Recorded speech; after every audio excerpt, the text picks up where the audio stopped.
Good morning, children. In the previous topic, we discussed the origin of heartbeat. Okay, so we learned that the components of circulatory system or transport system includes heart, blood vessels, and blood. Okay, so we have finished the complete study of heart, and now we'll be going to the blood vessels. Okay, so vessels transport blood from the organs of the body to the heart and from heart to the organs of the body. Okay, so there are three different types of blood vessels. Okay, so how many types of blood vessels are there? Three types of blood vessels. Okay, so what are they? Arteries, veins, and capillaries. Okay, so you can see here in the diagram, children, these are arteries, veins, and capillaries. Okay, so arteries are also called the distributing blood vessels as it transports blood from the heart to all the parts of the body.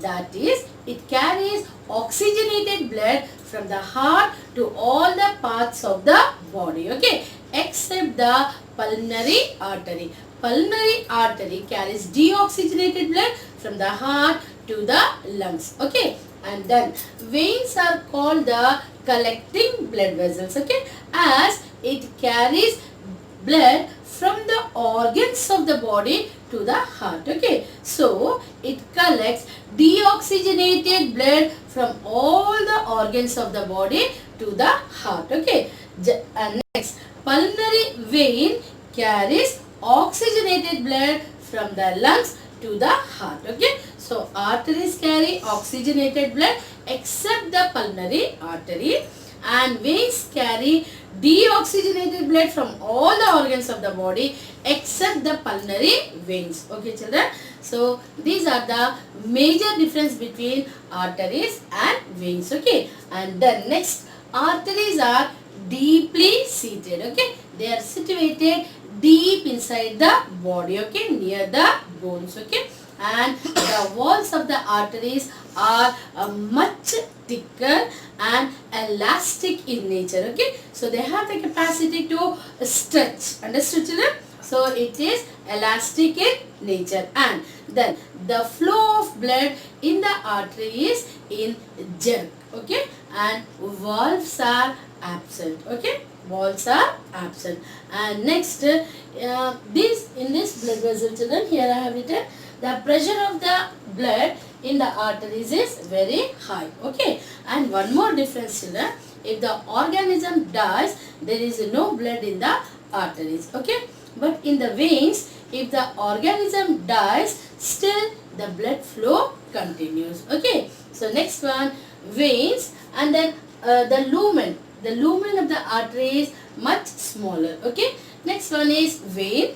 Veins are also called the collecting blood vessels. It carries deoxygenated blood from all the organs of the body to the heart. Okay, and the walls of the veins are very thin, and they are less what is that, they are superficially present just beneath the skin. Okay, and the elastic nature is also much lesser than the arteries. And then veins have valves, children, which allows the blood to flow in only one direction. Okay, prevents the backward flow of the blood, and the flow of blood in the vein is slow. There is no pressure at all. Okay, and even after the death, the flow of blood in the veins continues for some time. Understood? So these are the differences between arteries and veins. The lumen of the vein is much bigger than the lumen of the artery. So this is the lumen of the artery, much smaller,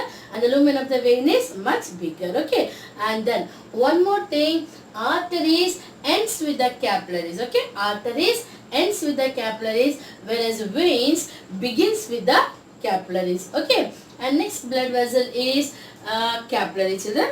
The walls of the capillaries are much thinner. Okay, it is just like one cell thickness. Understood? So thin that the materials directly diffuses inside and exit outside. Okay, and then these leukocytes also have the property to squeeze into the walls of the capillaries because it is very very thin. Okay, so it squeezes, it penetrates into the walls of the capillaries and kills the pathogens at the site of the injury. Okay, so that is called as diapedesis. What it is called as diapedesis. What is diapedesis?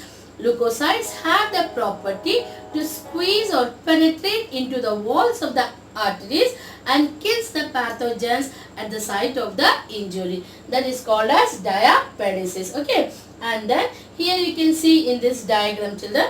So every cell is supplied with the arteries and veins. Okay, arteries carry oxygenated blood, and then from the same way the veins bring deoxygenated blood. Okay, so every cell is connected like this. Artery, which gives rise to so many branches called arterioles, and then arterioles connect with the venules, and which finally joins and forms a vein. Okay, so capillary is present at the junction of arteries and veins. Okay, what is diapedesis? Leukocyte has a property to penetrate or squeeze into the capillaries and kill the pathogens at the site of injury, and the leukocytes also are killed, and these dead leukocytes comes out of the body in the form of pus. Okay, and then these capillaries are capable of vasodilation and vasoconstriction. Okay, so vasodilation increases the blood supply to the parts of the body, organs of the body. Okay, sometimes we see the face becomes red, pink suddenly. Okay, when the hot sunlight also falls, it becomes reddish. Okay, so in such conditions the supply of the blood to the organs become higher. Okay, so that is called as vasodilation. Okay, whereas vasoconstriction is the blood supply to the organ is reduced. Okay, and thereby the organs or the skin looks pale in color. Okay, so vasodilation increases the blood supply to the parts of the body, whereas vasoconstriction decreases the blood supply to the organs or parts of the body. Okay, these capillaries are present at the junction of arterioles and veins. Okay, so arteries divide into arterioles, then it connects the venules with the help of capillaries, which finally forms the vein. Okay, children,